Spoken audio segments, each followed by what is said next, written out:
also looking at including tools to verify, manage, and everything else, and I'll talk a little bit more about those. So about the actual project itself.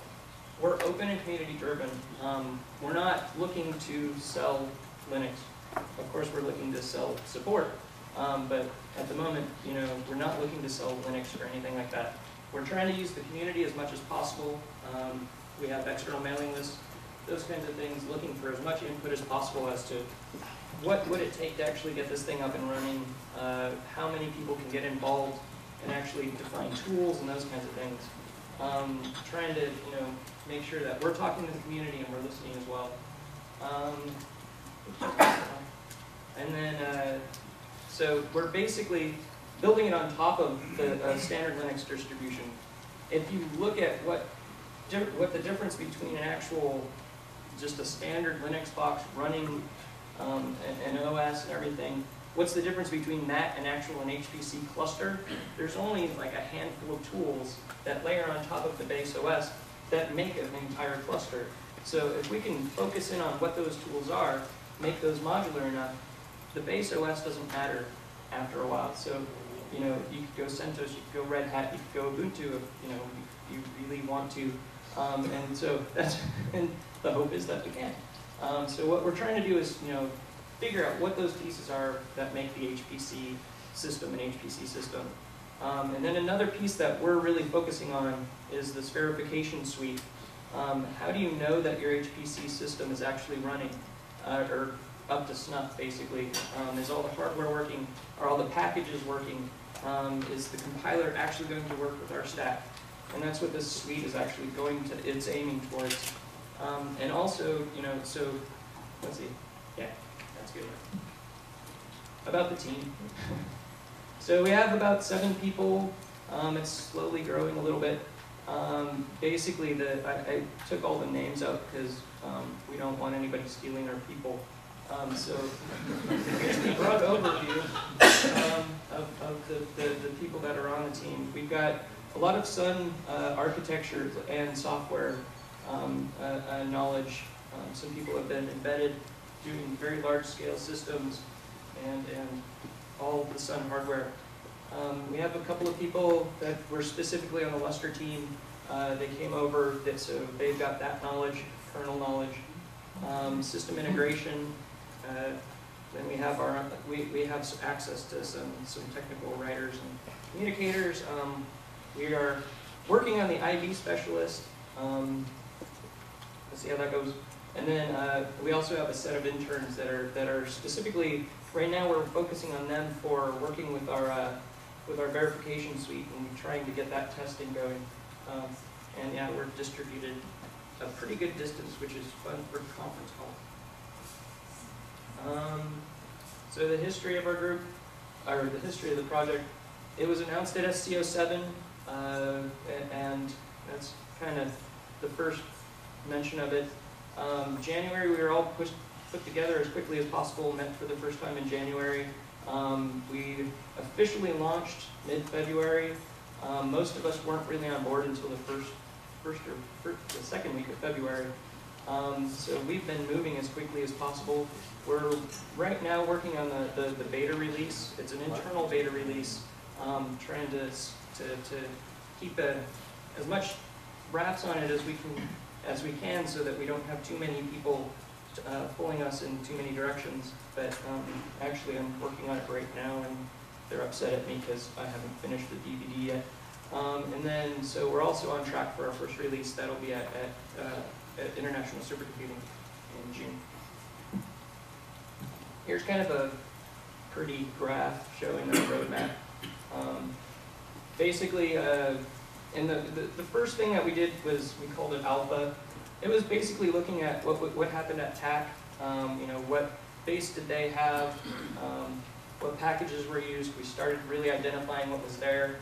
And then we started taking that and using that knowledge, sort of writing internal docs, trying to figure out between ourselves what we were going to do.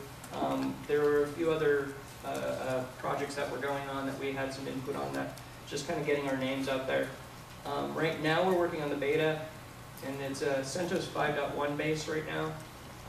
Reason we chose CentOS was licensing. If we can kind of get behind the open source version, we can start pushing forward. We could hopefully open some doors for some choices. Oh, I can use that as a pointer. And so right now we're just determining what's going to be in version 1.0 and doing a lot of testing. We've been doing a huge amount of testing in just the past few days, looking at some of our tools.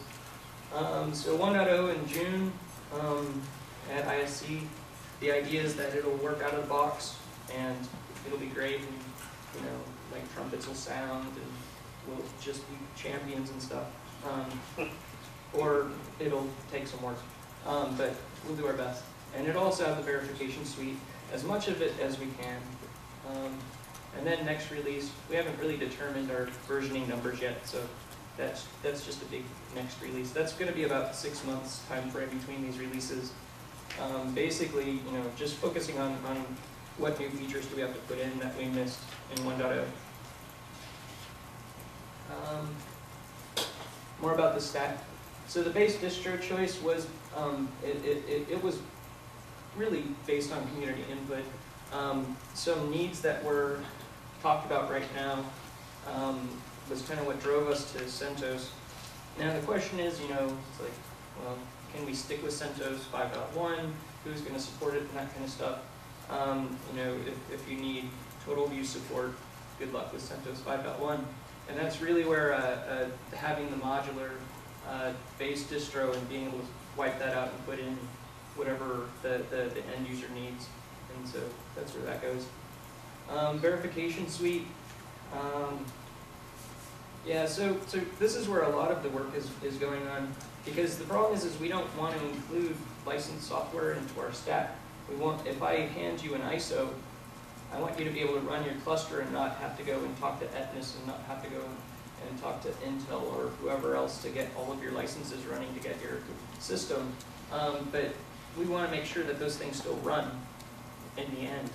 And so the verification suite basically really helps us get that part done. Behind the scenes, we'll be testing stuff.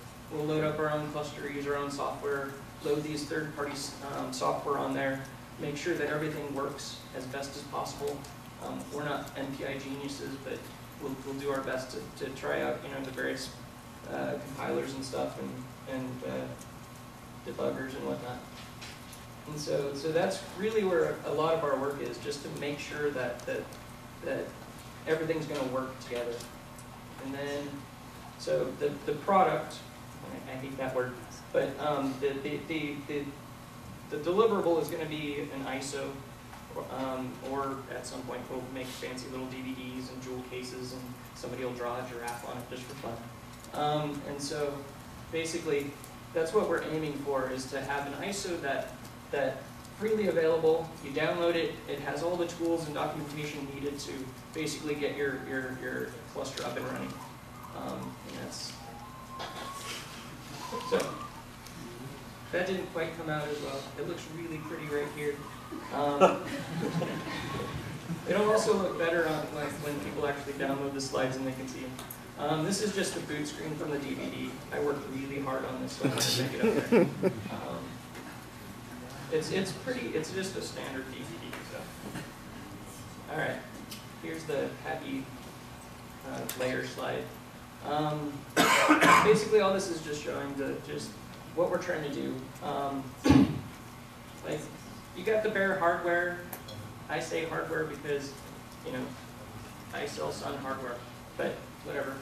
You can put whatever hardware you want down under there, and just build your own cluster.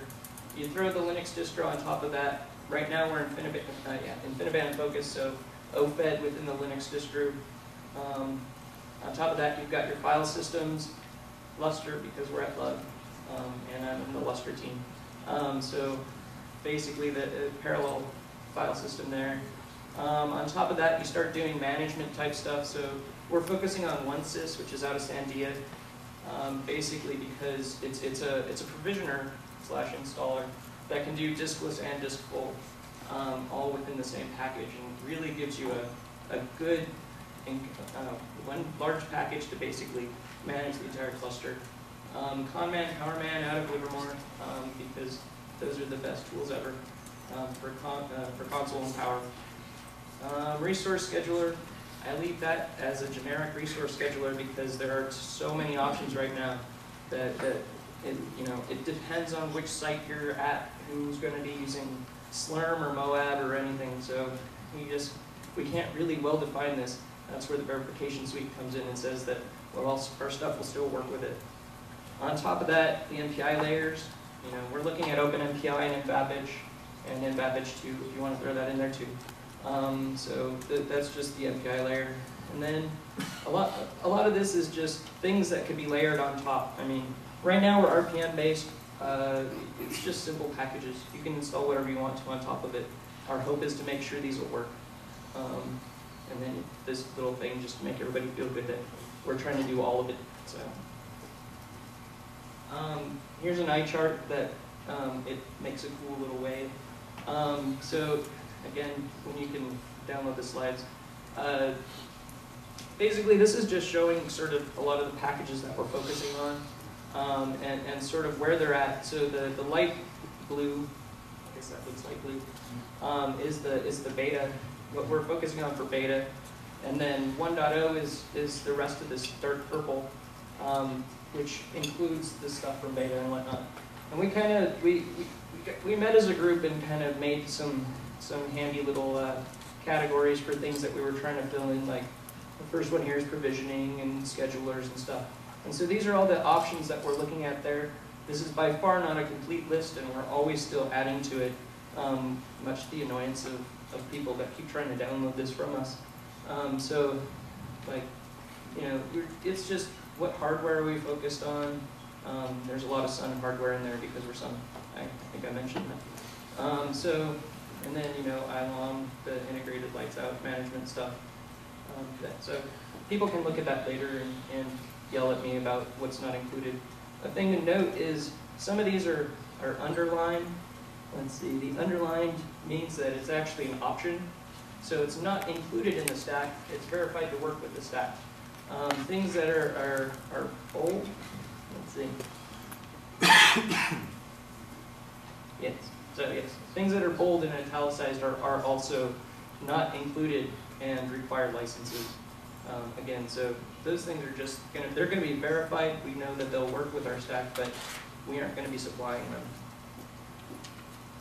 Here's kind of a, wow, colors are really different. So here's a nice little overview bubble circle diagram of how we're kind of approaching support. So Giraffe is us, and what we're doing is basically signing up to try to cover the base system itself, and then using, so you got this for the verification suite to make sure that all these things are going to be tested. Right now, these are the only tests that we have. We're trying to build a pretty good framework so that you can keep adding to that, but right now that's all we have. And then you have the third-party stuff. All the licenses, I mean,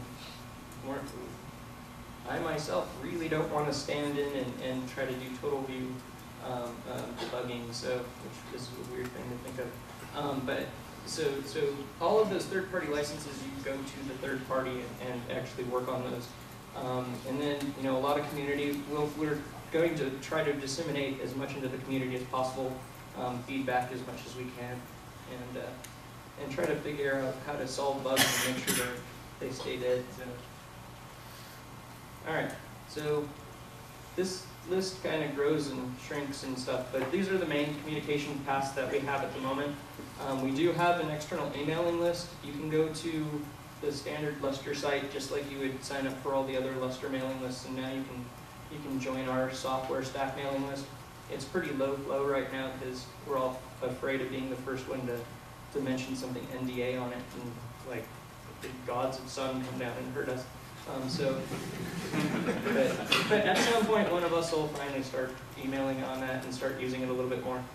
There's also a blog, which has one entry on it, dated like 2 days ago when I decided to actually write something. And so basically, these are going to be our main portals externally right now. The blog will just kind of list any of the like any cool stuff that we happen to find along the way, and announce kind of our releases and those things. And the list is really to get the community together to let people know what's going on, what choices we're making, and then everybody can kind of yell at us as much as possible. And then there's my email, and I'm done.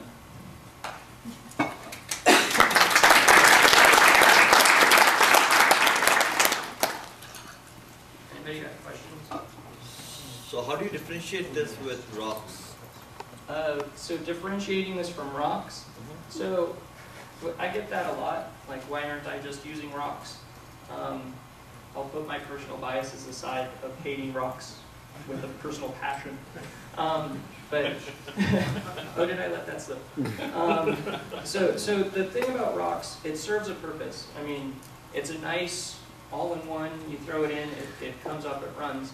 But modifying rocks is very hard, especially modifying it to not be Red Hat based is extremely hard. And that's how they've made their life simpler, is to really focus on one thing and do that as well as possible. And what we're trying to do is actually open that up and give people options and really get the community going on this. So that's kind of the difference right there. Well, the verification is another part. Yeah, and we are focusing on the verification suite and those kinds of stuff.